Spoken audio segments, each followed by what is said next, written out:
Hello, I'm Sheila Averbuch with another how-to social media video for writers and illustrators. Today we're talking about being shy.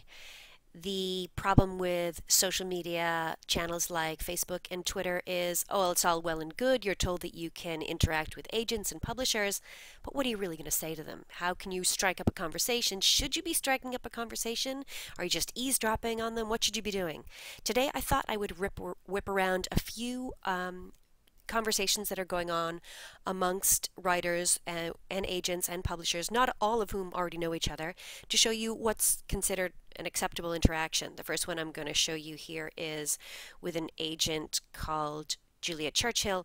Now this is the pitch. This is a guy called Guy Rushworth approaching Julia saying, here's my pitch. I've written a story. I'd like to show it to you. And here's what Julia said. Submit it when it's ready to share. There's details of how on the website. But this is a perfectly acceptable interaction. You can see what they're saying to each other here. Moving on from that, I want to show you some interaction between Catherine.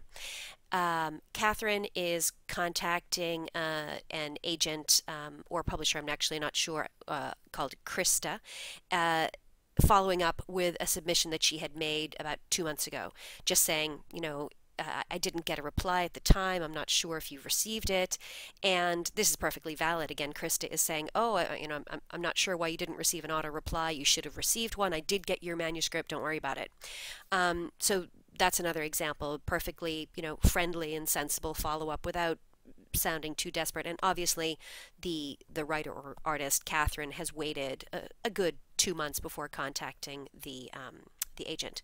The final example that I want to show you is somebody praising somebody else's book.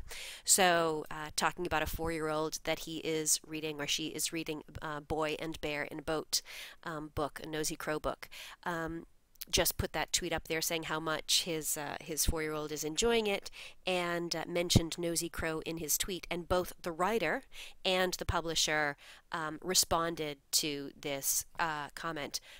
Of course, publishers want feedback. Of course, writers and artists want feedback. So that's another perfectly valid way to interact on Twitter. If you're talking about somebody's work, try to find out what their Twitter ID is, either the creator of the work or the publisher or the agent, and try to mention them in the tweet because they want to know what the public feels about their work.